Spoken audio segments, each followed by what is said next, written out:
जय जय देव सकल, जय जय देव सकल, विगत विषय वत्सल, विगत विषय वत्सल, कलित काळ कौतूहल, कलित काळ कौतूहल, कलातीत. पहिली गोष्ट सांगायची असेल तर असं सांगायचं आहे आपल्याला की गुरुला जेव्हा वंदन करतो शिष्य सत्शिष्य, तेव्हा जिकडे तिकडे गुरुचं अस्तित्व आहे ही जाणीव असते. त्याला सकल असं म्हटलेलं आहे.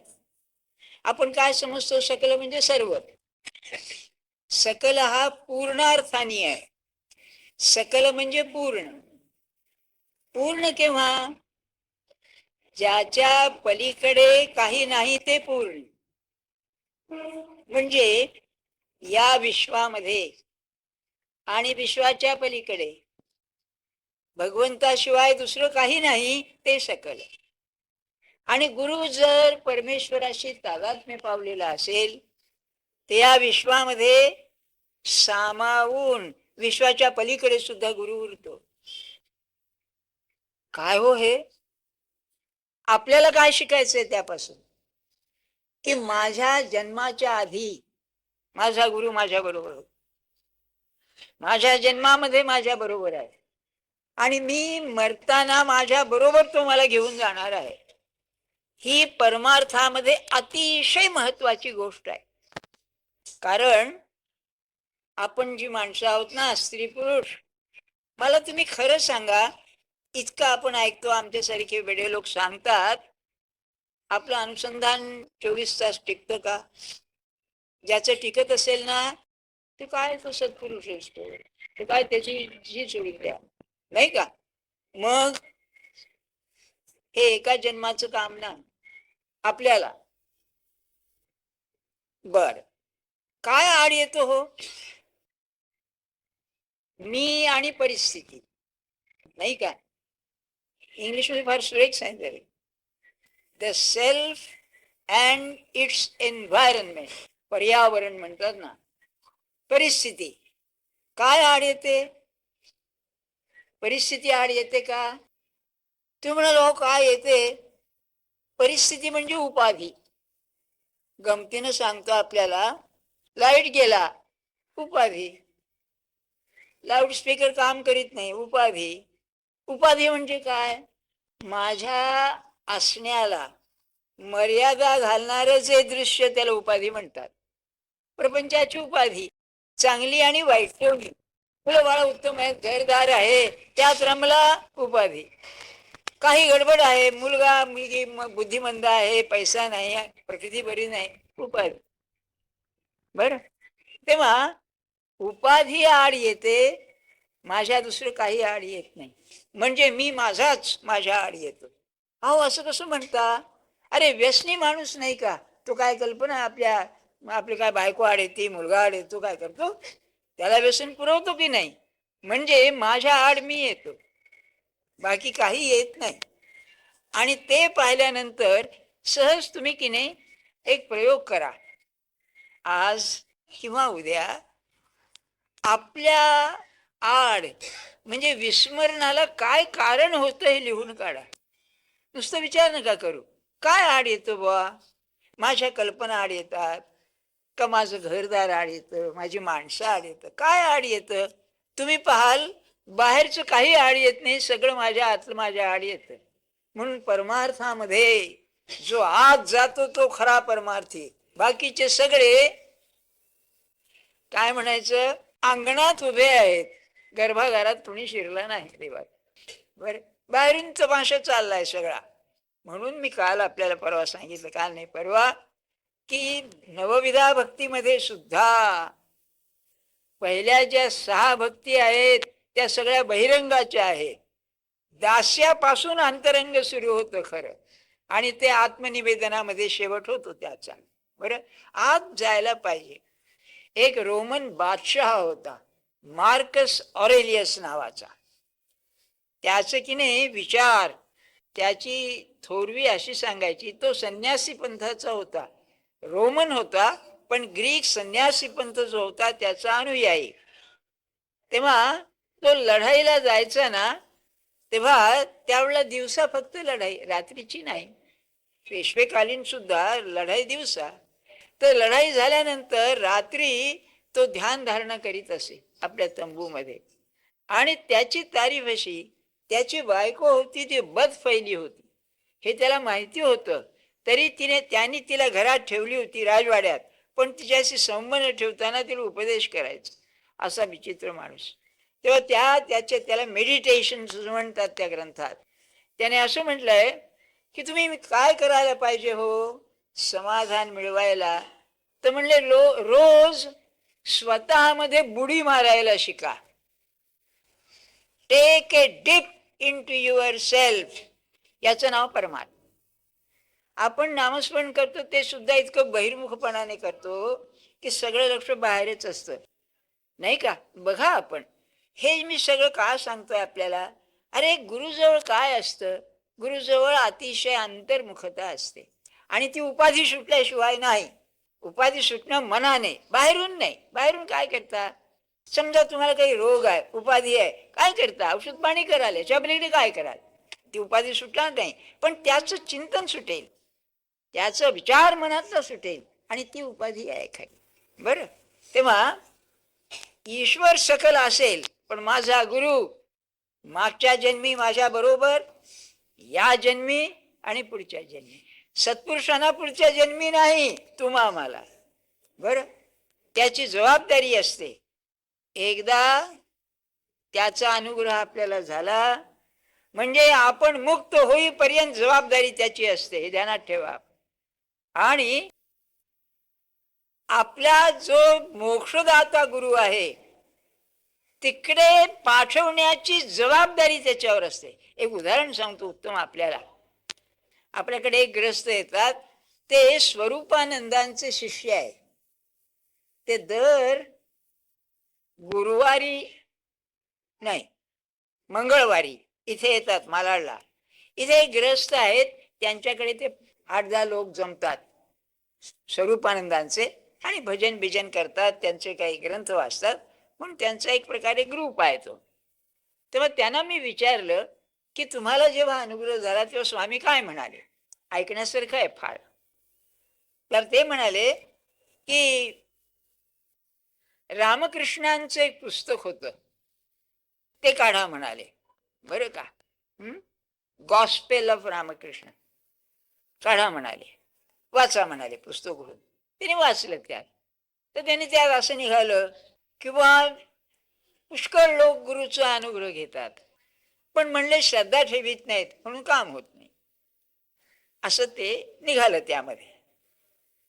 तेव्हा स्वामी काय म्हणाले किंवा हे लक्षात ठेवून वागा. हा काय म्हणाला स्वामींना, ते रामकृष्ण म्हणू दे की मला ते कशाला वाचायला सांगितलं, तुम्ही काय म्हणतो सांगा.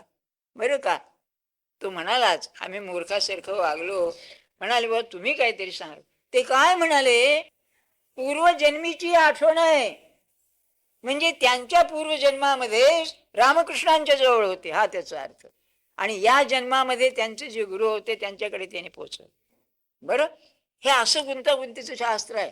म्हणून जेव्हा सकल जेव्हा शब्द वापरतात ज्ञानेश्वर महाराज, त्यावेळेला एक तर आपण ज्या गुरुचे या जन्मात आहोत त्या गुरुचं सहवास मागच्या जन्मात असला पाहिजे, आणि आज आपण जे आहोत त्याच्यावरून आपण काय दिवे लावतो दिसतच आहे, पुढच्या जन्मी त्यांचा संबंध आहे, म्हणून तो सकल. तेवढा अर्थ असतो बघा. तो तुम्ही परमात्मा स्वरूप होईपर्यंत बरोबर तुम्हाला त्यांनी धरून ठेवलेलं असतं. महाराज असं म्हणायचे, तुम्ही मला सोडायला पाहता, मी तुम्हाला सोडणार नाही. त्यांच्या चक्रात अडकू नये शहाण्या माणसाने, दुरून नमस्कार करावा. अडकला की अडकला, ते आधी गुंतू नये मग कुंतू नये म्हणतात ना, तसं आहे ते. हा शक्य. आता दुसरं बघा, विगत विषय वत्सल. काय संस्कृत आहे त्यांचं. त्याच्यात तुम्ही ॲरिट्रेशन बघा शब्द बरं का, विगत विषय वत्सल. तुम्हाला असं वाटलं का उगीच आपलं काव्य करता येतो म्हणून केलंय? नाही. विगत, विगत शब्दाचा अर्थ असा आहे, गत म्हणजे गेलेलं, वि म्हणजे विशेषेण गत, म्हणजे ज्याच्या मनातून एखादी गोष्ट संपूर्ण नाहीशी झाली आहे त्याला विगत म्हणतात. विगत काल, काल गेला की गेला पुन्हा नाही, त्याला विगत म्हणतात. म्हणजे ज्याचा विषय, सांगतो विषय म्हणजे काय, ज्याचा विषय संपूर्ण नाहीसा झालेला आहे तो विगत विषय. विषय म्हणजे काय, त्या शनी धातू आहे संस्कृतात, म्हणजे बाहेर धावणं. तर विषय म्हणजे आत चैन न पडल्यामुळे जो सारखा बाहेर धावतो आहे तो विषय. महाराजांचं वाक्य फार छान आहे, भगवंताला सोडून सगळं दृश्य असेल तर विषय आहे. म्हणजे मायेचा प्रांत सगळा, सगळं दृश्य, म्हणजे ज्याचं दृश्याचं प्रेम संपूर्ण नाहीस झालेलं आहे तो विगत विषय. आपलं कसं आहे, स्वागत विषय हो आपण, विषयाशिवाय चैन पडत नाही, नाही का. बघा तुम्ही किती गोष्टीत अडकलेलं आहे, कल्पना आहे का आपल्याला. मूळ देह आणि बाकी सगळं. एक ते कीर्तनात गोष्ट सांगितलेली ऐकली आपण, मी तुम्हाला सांगितले, गमतीची आहे म्हणून बरं का. एक बाप होता, त्या जुन्या घरात राहाय. जुन्या घराचं काय, ओटी म्हणून असे, त्याची रचना निराळी होती बरं का. जुन्या घराची, अलीकडच्या ब्लॉकची किंवा फ्लॅटची रचना निराळी असते. ज्ञानेश्वर महाराजांच्या ज्ञानेश्वरीमध्ये जिथे वाड्याचं वर्णन आहे घराचं, तिथे जुन्या पद्धतीनं आहे. असो, तेव्हा त्या ओटीवरती ते फार आजारी होते, घरघर लागली होती म्हणून त्यांना आणून ठेवले होते. म्हणजे घरातून बाहेर याच्यावर घोंगडीवर ठेवले होते. तेव्हा घरघर लागलेली इकडे. तेव्हा मुलं काय म्हणाली दोघं, बाबा आता वेळ आली आहे, थोडं नामस्मरण करा बरं का. तेव्हा ते काय बोलायला लागले, वा के असं बोलायला लागले. म्हणजे यांना काय आवडतं, वासुदेव केशव वासुदेव केशव. तेव्हा ते म्हणायला लागले, पोरं म्हणायला लागले वासुदेव केशव. म्हातारा खाकरला आणि म्हणाला, रे मूर्खानो, वासरू केरसुणी खात आहे म्हणाला, वासुदेव केशव काय बोलतो. आपण त्याला हसतो. आपली काय अवस्था आहे, काय हो, फिक्स डिपॉझिट केव्हा मॅच्युअर होणार आहे हे आपल्या डोक्यात येईल. त्यावेळेला सांभाळ बरं का, की मी आमच्या ठिकाणी आमकं ठेवलंय, आमच्या ठिकाणी आमकं ठेवलंय, नाही का मनात येणार. बघा आपण, कसा आहे विषय, मरेपर्यंत आहे. म्हणून इथे सांगून ठेवतो आपल्याला, हे जरा मी कडकपणे सांगतोय. आपण खातो पितो सर्व अर्थाने बरं का. तुम्हाला माहिती आहे, वो पिवट आहे. पिवट आहे म्हणजे काय, पाणी पितो का चहा पितो, नाही, त्याचा अर्थ तुम्हाला समजतो. हा पिणार आहे. देह पवित्र असल्याशिवाय भगवंताचं दर्शन नाही, तुम्ही ध्यानात ठेवा. इतकी अवस्था येते पुढे की माणसाचा स्पर्श नको वाटतो, दुष्ट माणसाचा, विषयी माणसाचा स्पर्श नको वाटतो. रामकृष्णांच्या चरित्रात असं वर्णन आहे की ते ज्या खोलीत असत, ती खोली आहे अजून, त्या खोलीमध्ये जर एखादा भेटायला कुणी आला आणि प्रापंचिक गोष्टी बोलला तर तो गेल्यानंतर गंगेच्या पाण्याने ती जागा धुवून टाकीत असत. हे त्यांना शोभतं बरं का. आपल्याला आणि आपण चहा पाणी करून वाटेल लावू त्याला. पण पावित्र्य कसं असतं, गुरु म्हणजे अत्यंत पवित्र, सांगून ठेवतो. आणि आपण की नाही आपल्या गुरुकडे जातो तेव्हा देह पवित्र घेऊन गेलं पाहिजे. काल आपल्याला सांगितलं ना, पवित्र ती वाणी पुण्यवंत देह, म्हणून त्याच्या पाया पडतो आपण. जो वदे अच्युत सर्व काळ, अखंड नाम चालणं हे पुण्यपुरुषाचं लक्षण आहे, पुण्य शरीराचं लक्षण आहे. त्या शरीरामध्ये परमात्मा प्रगट झालेला असल्यामुळे त्याची छाया नुसती आपल्यावर पडली तरी आपल्यामध्ये परमार्थ जन्मतो, असं सामर्थ्य असतं. हे ध्यानात ठेवा. खाणं पिणं अत्यंत शुद्ध पाहिजे. आता तुम्ही म्हणाल, हो काय करणार, पार्ट्या बिरट्या असतात त्याला जावं लागतं, नाही का. पण मी त्यांच्यात राहिलेलो आहे, तुम्हाला सांगतो मी. माझं सांगायचं जरूर नाही, पण ते खाणं पिणं त्याच्यामध्ये मी गेलेलो आहे, माहिती आहे. जावंच लागलं नोकरीच्या निमित्ताने. पण सध्याच्या युगाचं एक अत्यंत उत्तम धर्म आहे, हे इंग्लिशमध्ये सांगतो, युरोपियन लोकांनी लिहिलेलं, त्यांच्या समाजाबद्दल आज आपलं तसंच व्हायला आहे. This is an age of individualism. हे व्यक्तीचं युग आहे. यामध्ये व्यक्ती स्वातंत्र्य आहे.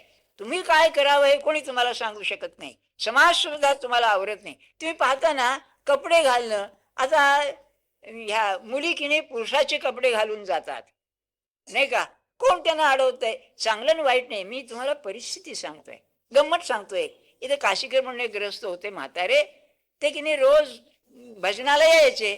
येताना मारुतीचं मंदिर आहे त्यात दर्शन करून यायचे. तर काय झालं, ते शंकराचं मंदिर आणि मारुती आहे तिथे. तेव्हा हे आत गेले दर्शनाला, तेव्हा एक व्यक्ती मारुतीचं दर्शन करीत होती. बराच वेळ झाला तरी ती बाजूला सरके ना, म्हणून याने तिला बाजूला केलं. कपडे पुरुषाचे आणि होती स्त्री, पण ती गुजराती होती. डोकरा आहे म्हणाली, म्हातारा आहे, जाऊ दे म्हणाली. झालं बघा नाही का. मी सांगण्याचा हेतू काय, तुम्ही काय खावं, काय प्यावं, कसं राहावं, समाज चौकशी करीत नाही. म्हणून या युगामध्ये एके तऱ्हेनं आपलं खाणं पिणं स्वतंत्र ठेवणं तुमच्या हातात आहे. एवढा फायदा आहे हा. तुम्ही काय खावं, काय करावं, कसं करावं, तुमच्या हातात आहे. तेव्हा पवित्र देह पाहिजे. ते विगत विषय जाऊ द्या हो, पण आपलं खाणं पिणं उठणं बसणं आपण पवित्र ठेवलं पाहिजे. आपल्या गुरुला आवडेल ते आपण ठेवलं पाहिजे. बरं, हे करायला काय पाहिजे, आपण जेव्हा गुरुच्या दर्शनाला जातो त्यावेळेला आपलं मन आपल्याला सांगितलं पाहिजे, मी नजरेला नजर द्यायला पाहिजे की मी काही पाप केलेलं नाही, वेडावाकडं खाल्लेलं नाही किंवा हे केलेलं नाही. नाही का, कसं असेल बघा. म्हणजे वाईट सवयी ज्या आहेत आपल्या, ज्या आपल्यालाच नडतात, त्या काढण्याची एक खुबी आहे सांगतो आपल्याला. रामकृष्णांच्या चरित्रामध्ये एक मोठा हा होता लेखक, तो त्यांना भेटला. त्याला दारू प्यायची सवय असे बरं का. तर तो काय करायचा, गाडीत बसून यायचा आणि यांचं दर्शन यायचा. दारूची बाटली गाडीत असायची. ते ज्ञानीच होते बरं का. तेव्हा बाकीच्या लोकांनी सांगितलं, अहो तो दारुडा आहे, त्याला काय बघतो म्हणाले मी. आणि त्यांनी 2-4 आठवडे त्याच्याशी बोलून त्याला एकदा असं सहज म्हणाले की म्हणले, व तू आलास म्हणजे मला मळमळतो म्हणले जरा बरं का. त्याला लक्षात आलं बरोबर, अहो घाण येते ना, असं काय करता नाही का. मग तुम्ही बडीशेप खा, नाही तर आणखी काय करा. माझा अनुभव नाही हा, प्लस नाही का. लसूण खाल्ला म्हणजे सुद्धा घाण येते की हो. तुम्ही किती बडीशेप खान काय करा, हा सिगरेट प्यान काय करा. मी तुम्हाला हे करू नका असं मुळीच सांगत नाही. तुम्हाला परमार्थ पाहिजे ना, हे करावं लागेल. शुद्ध अन्न, अंतःकरण पवित्र ठेवायला शरीर शुद्ध पाहिजेच. कोणाच अहो महाराज तसं म्हणायचे, पापी माणसाचं अन्न खाऊ नये. आणखी काय सांगायचं आपल्याला बरं, की जो दुष्ट आहे किंवा हा आहे नाही, ते असं म्हणायचे, पैसे सुद्धा घेताना तो काय मनुष्य आहे त्याचं घ्यावे. एक उदाहरण सांगतो त्यांचं आपल्याला, ज्यांनी स्वतः ते मला सांगितले. गुरु आप्पा देसाई म्हणून ग्रस्त होते बरं का. आपलं कसं आहे, मी तुम्हाला नाही रविवारच्या निरूपणात सांगितलंय, मी तर्कशास्त्र शिकवित असे BA ला आणि MA ला. तर्कशास्त्र म्हणजे तुम्हाला माहितीच आहे केवढं ॲडव्हान्स सगळं. तर त्याच्यामध्ये 2 भाग आहेत, एक विगमन आणि निगमन म्हणजे डिडक्शन आणि इंडक्शन. तर शास्त्र जे आहे सगळं विज्ञान हे सगळं इंडक्टिव्ह आहे. इंडक्टिव्ह म्हणजे काय, तर प्रत्यक्ष वस्तुस्थिती पहा, फॅक्ट्स, आणि मग बोला. डॉक्टरचं कसं असतं, अहो तुम्ही पुष्कळ चिकित्सा म्हणताय पण प्रत्यक्ष काय आहे, फॅक्ट्स आर सुप्रीम असं इंडक्शनमध्ये. तसं जीवनात जे आहे ते मी आपल्याला सांगतोय. परमार्थ जर जीवनात नसेल, जीवनातून उत्पन्न झाला नसेल, परमार्थ व्यर्थ आहे. म्हणून महाराज म्हणायचे, खरी साधकाची परीक्षा व्यवहारात आहे. व्यवहारात टिकलं पाहिजे. बोलायला काय लागतंय किंवा गप्पाठोकाला, अगं लिहायला सुद्धा काय लागतं, प्रत्यक्षात पाहिजे. म्हणून सांगतोय आपल्याला मी. तेव्हा सांगायचं हेतू, ते गुरु आप्पा देसाई फार श्रीमंत, महाराजांच्याकडे यायचे. ते घोड्यावर बिड्यावर बसून यायचे, असे कुर्तकोटींच्या ओळखीचे बरं का. तेव्हा त्यांनी महाराज म्हणलं, महाराज मला अनुग्रह द्या. तुम्हाला खरं वाटेल का, जवळजवळ 700-800 एकर शेती होती त्यांची त्या काळामध्ये. श्रीमंतच माणूस. तर त्याच्यामध्ये भानगडी फार, याला काढा त्याला ठेवा, याला उचकटाया त्याला करा, हे भानगडी असायच्या. तेव्हा त्याने अनुग्रह मागितला. महाराजांनी टाळलं, वर्षभर टाळलं. तो हटूनच बसला. त्यांनी स्वतः सांगितलेली गोष्ट, त्यांचे डोळे गेले होते तेव्हा आमची गाठ पडली त्यांची. तर अनुग्रह दिला. दिल्यानंतर त्यांनी काय केलं, गुरुदक्षिणा द्यायची. महाराजांचा नियम असा होता, नारळ, एक लहानसा हार आणि 1 रुपया एवढी गुरुदक्षिणा, बरं का.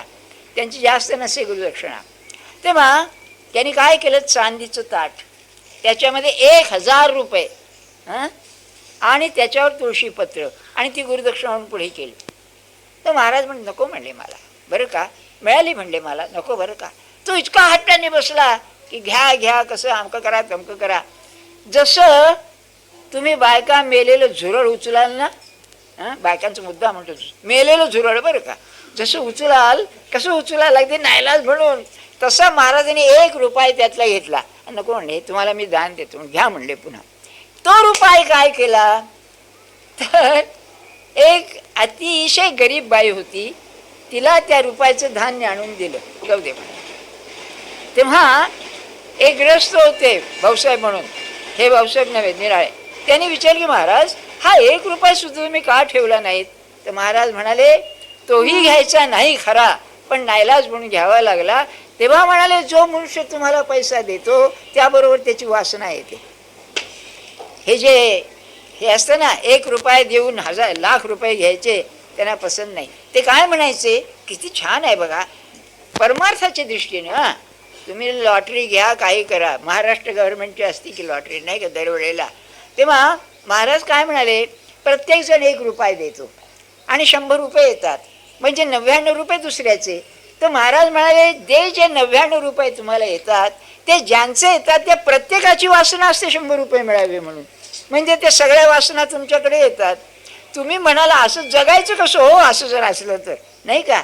हे ध्यानात ठेवायचं की बुवा मी जो पैसा मिळवतोय हा योग्य आहे ना, त्याचं मी हे देतोय ना, काही बदला देतोय ना, हे ध्यानात. परमार्थाला काय अवश्य आहे बाबा, विषय विगत वत्सल म्हणून सांगतोय मी असं म्हणत नाही, म्हणजे गमतीनं म्हणतोय बरं का. मी आता बायका नोकरी करतात अशी तक्रार आहे ऑफिसर लोकांची की ते कामं करीत नाहीत. नाही आपलं काय असेल रामजाणे, आपल्याला काही अनुभव नाही त्याचा, पण आपण जे पैसे घेतो त्याचा बरोबर बदला त्याला दिला पाहिजे, नाही तर उगीच पगार खाऊ नये कधी, बरं का. सांगण्याचा हेतू काय आपल्याला, की पवित्र पाहिजे अत्यंत. मग विषय टाकणं म्हणजे काय, त्याची आसक्ती टाकणे. विषय तुम्हाला टाकता येणं शक्य नाही, खाणं पिणं उठणं बसणं समाजात राहायचं, म्हणजे तसं वागावंच लागेल. पण मी वागत असताना ती माझी उपाधी होऊ नये, माझ्या चरित्राला डाग लागू नये. अगदी तुम्ही विचार करा, आजपर्यंत मी कोणाचा पैसा खाल्ला नाही अशी ज्याची वृत्ती आहे ना, मानसिक धैर्य कसं असेल त्याचं. एक उदाहरण सांगतो आपल्याला. पैसा आणि स्त्री, तिसरं लौकिक, या 3 गोष्टी माणसाला भ्रष्ट करतात सांगितलंय. लौकिकाचं तुम्ही आता पाहताच आहात, नाही का. गचांडी मारायची बाकी राहिले तरी मी नाही सोडणार माझं अधिकारपद, आहे ना असं, बरं का. ते पैशाचं तर आपण पाहतोच, काय पैसा पैसा.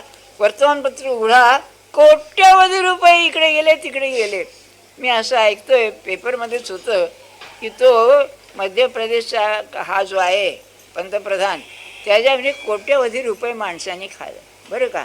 तर ते गेले कशामध्ये, त्या गुरांचं काहीतरी करायचं होतं त्यात गेले. तर तो काय म्हणाला, गुरं नाही का म्हणलं अन्न खातात, तसं माणसांनी खाल्लं त्यात काय आहे म्हणाले, पैसे खातात ना, म्हणजे त्यांनी हे केलं. हे नाही चालायचं. हे की नाही सांगताना काठिण्य मी ओळखतो बरं का. तुम्ही असं समजू नका मी व्यवहारातलाच आहे, मला माहिती आहे कठीण किती आहे, पण लबाडीनं पैसा मिळवायचा नाही, किंवा आपण ज्याच्यावरती हक्क सांगू शकत नाही तो मिळवायचा नाही, बरं. लुबाडायचं नाही पैशाच्या बाबतीत. स्त्रियांच्या बाबतीत हा फार मोठा आक्षेप आहे सत्पुरुषांच्यावर. काय हो स्त्रियांच्या बाबतीत असं, तुम्हाला कल्पना आहे का की स्त्रियांच्या बाबतीमध्ये जगामध्ये काय काय गोष्टी चालतात याची कल्पना आहे का. भयंकर आहे. तुम्ही जर ऐकलत ना आणि वाचलं तर डोकं फिरून जाईल तुमचं, इतकी घाण आहे सगळं. मनुष्य किती लाचार होतो सांगू, मोठे मोठे लोक, काय सांगावं आपल्याला, बरं. सांगण्याचं माझा हेतू एवढाच, हे विगत विषय वत्सल म्हणताना ज्याचं दृश्यावरचं प्रेम कमी झालेलं आहे, ज्याचं दृश्याची उपाधी सुटलेली आहे, किंवा ज्याला दृश्याची किंमत राहिली नाही, तो म्हणाले खरा गुरुला प्रिय का, वत्सल, वत्स म्हणजे अगदी प्रिय जनानी, आपलं पुत्र किंवा कन्या. आपण म्हणतो गाई वत्स म्हणतात. त्या वत्स याचा अर्थ ज्या आपल्या मुलावर किंवा मुलीवर अतिशय प्रेम असतं त्याला वत्स म्हणतात. वात्सल्य एक हे आहे बघा. दरबारी रागामध्ये एक पंडित जसराज एक चीज गायलेले आहेत बरं का. तेव्हा अनोखा लाडला, राम हा लाडला म्हणजे लाडका पोरग. अनोखा म्हणजे विचित्रच आहे. काय खेळ नको मांगे चांद, चांद मला खेळायला दे म्हणतोय बरं का. तेव्हा त्यांनी पुढे म्हटलंय अनोखा लाडला, लाडला म्हणजे लाडका असं. खेळ नको मांगे चांद बरं का. हसे ना बोले ना करीत रार आहे. तो देत नाही म्हटल्यानंतर हसत नाही, बोलत नाही. रार म्हणजे गडबड करतोय, त्रास देतोय बरं का. मन में होतो आनंद. त्या वत्साच्या अशा वागण्यानं आनंद होतोय. लहान पोर अगदी आहे, तानं पोर हातपाय झाडायला लागला, आईच्या मांडीवर तर आईला काय राग येतो बरं का. हे मी का सांगतोय आपल्याला, वत्स म्हटल्यानंतर प्रेमाची सीमा नसते. म्हणून असा जो दृश्यातून सुटलेला आहे मनाने, त्याला वत्साप्रमाणे वागवणारा तो गुरु. काय करावं बाबा. ज्ञानेश्वरी म्हणजे एक आऊर चीज आहे नाही का. विगत विषय वत्सल. समजा दोन मुलं आहेत, एक अत्यंत आज्ञाधारक आणि चांगला आहे आणि दुसरा व्यसनी आहे. बापाचं प्रेम कोणावर राहील? खरं प्रेम आतून त्या मुलावर राहील, चांगला वागतो. तसं आपल्यावर त्यांचं प्रेम आहे, पण कसे म्हणू का, उडाण टप्पू लोक असतात ना तशापैकी. क्षमा करा, आम्ही तरी महाराजांचे उडाण टप्पू लोक आहोत, वॅगेबॉन्ड्स. सांगण्या तुम्ही आपलं सांगत राहा, आम्ही ऐकत राहतो, आमचं आम्ही करतो, आपले झालं नाही का. काय असेल म्हणून बघा, शेवटच्या रात्री महाराजांनी देह ठेवला तेव्हा आजपर्यंत तुम्हाला सांगितलं, तुम्ही माझं ऐकलं नाही. आता असं सांगणारा भेटणार नाही कोणी. अहो शब्द ते राहतील, पण इतक्या प्रेमाने सांगणारा कोणी भेटणार नाही. हे वात्सल्य आहे. काय असेल मला सांगा. आजवरी तुम्हाला सांगितलेली माझं नावासारखं साधन नाही, पुढे तुम्हाला सांगणार नाही कोणी म्हणाले. कसं असतं प्रेम त्यांचं बघा सत्पुरुषाचं. गुरु मग तो पुरुष असो स्त्री असो, कसं आहे गुरुत्व आलं की हे आलंच. विगत विषय वत्सल. आता थोडं आहे पुढे. कलित काल कौतूहल कलातीत. कलातीत, कल म्हणजे अंश भाग. माणूस 16 कला आहे असं म्हणतात. सामान्य माणसं की नाही 6-7 कलापर्यंत असतात. ईश्वरी कला. रामाजवळ 9 कला होत्या, कृष्णाजवळ 16, म्हणून तो पूर्ण अवतार. आणि हा कसा अंश अवतार, माणूस मानवाचा अवतार ना, मर्यादा पुरुषोत्तम त्याला म्हणतात. आपल्यामध्ये 4-5 असणार मोठ्या मुश्किलीने. बघ थोर माणसं असतात ना, त्यांच्यामध्ये ती ईश्वरी कृपाच असते, ज्ञानेश्वर महाराजांच्या सारखे. तेव्हा कलातीतेचा अर्थ ईश्वराजवळ भाग नाही, त्याच्याजवळ भेद नाही, त्याला अंश आणि अंशी ही भावनगड नाही बरं का. म्हणजे तो पूर्णच आहे. सहज एक आठवलं, जेव्हा परीक्षित जन्माला आला त्यावेळेला त्याच्यावरती ब्रह्मास्त्र टाकलेलं होतं माहिती आहे आपल्याला. ब्रह्मास्त्र तो जळत होता, तेव्हा उत्तरा त्याची आई सुभद्रेला म्हणाली, म्हणजे सासू, सुभद्रा सासू यांची बहीण, की हा आता आपला पांडवांचा वंश आहे, हा गेला तर पांडवांचा वंश गेला, तेव्हा तुम्ही श्रीकृष्णाला सांगा की आता ह्याला वाचवतो. सुभद्रा काय म्हणाली, अगं आजपर्यंत मी त्याला काही मागितलं नाही. काय बघा माणसं तरी, सुभद्रेचं चरित्र फार विलक्षण आहे बरं. आजपर्यंत मला अमुक पाहिजे हे मी बोलले नाही, तक्रार नाही माझी काही.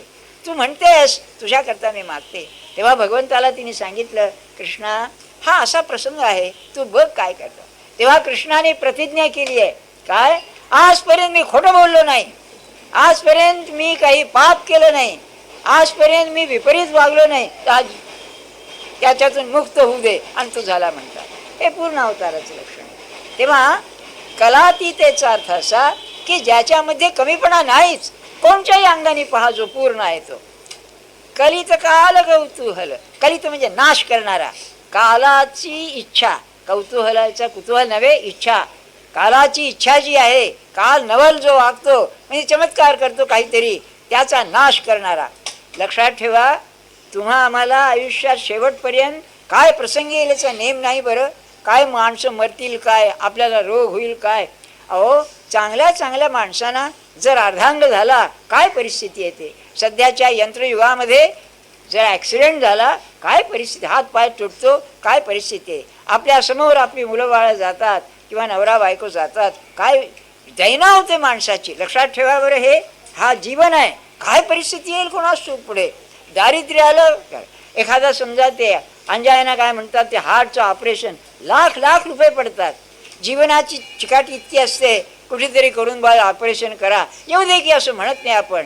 अशा वेळेला काय कराल तुम्ही. ज्ञानेश्वर महाराजांचं म्हणणं असं आहे, अशी जी काळाची इच्छा असते, असं जे काळाची मर्जी असते त्याचा नाश करणारा आहे. म्हणून सद्गुरूचा शिष्य जो आहे तो कधी निश्चिंत असतो. मला आठवतं भाऊसाहेबांना हर्निया झालेला होता, तेव्हा देहात असताना महाराजांना विचारलं मी ऑपरेशन करू का. महाराज म्हणले नको म्हणाले, हे काय आपल्या आड यायचं नाही. आणि त्यांना ते पीळ पडला, त्याला स्ट्रँग्युलेशन म्हणतात. मी हजर होतो बरं, माझ्या जीवनातच तो प्रसंग आला. तो डॉक्टर म्हणाला या म्हाताऱ्याला दवाखान्यात पोचवा, 1 तासाच्या वर हा जगणार नाही, अशी परिस्थिती. मला म्हणले डॉक्टर काय म्हणतो, संध्याकाळी 4चा सुमार असं असं म्हणतो. असू दे म्हणाले, महाराजांच्या कानावर घाला बघू म्हणाले. आणि गार पट्ट्या ठेवायच्या, भयंकर दुखत होतं. तेव्हा झालं मग संध्याकाळी त्यांनीच म्हणजे कोणाला तरी पाठवला, म्हातारा जिवंत आहे का म्हणून अजून. शेडाणी म्हणून डॉक्टर होता एक बरं का, गुजराती डॉक्टर. तेव्हा ते जाऊ द्या. मग रात्री 9 वाजता मी तिथेच निजायचं शेजारी त्यांच्या, ते पलंगावर असायचे. म्हणे केशवराव काय म्हण. अरे म्हणले स्वारी आली होती आत्ता. म्हणाले काय झालं भाऊसाहेब, बघू बघू म्हणलं तर पुन्हा ना वर्गात. बरं का, हे मी माझ्या जीवनात पाहिलंय. ते जाऊ द्या. मग मी विचारलं भाऊसाहेब, महाराज असं म्हणाले तुमच्या आड येणार नाही आणि हा प्रसंग आला, तुम्हाला काय वाटलं. छे म्हणाले मला नाही काय वाटलं. म्हणले त्यात जायचं असलं जाऊ म्हणले, त्यात काय. हां काय कालावरती स्वामीची सत्ता आहे बघा. जगामध्ये एकच यंत्र असं आहे, आपला गुरु, स्त्री किंवा पुरुष कोणी का असे ना, त्याच्यामध्ये कालाची सत्ता आहे. तुमच्यावरती काय प्रसंग यावा, तुम्ही कसं जगावं हे त्याच्या हातात आहे. ही जाणीव ठेवून की नाही त्याच्याशी आपण वागलं पाहिजे.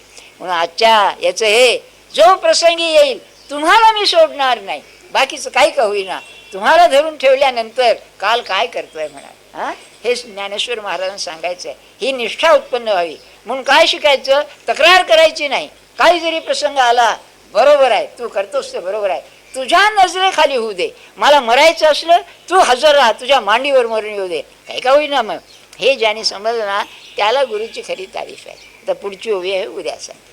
जानकी जीवन स्मरण जय जय राम.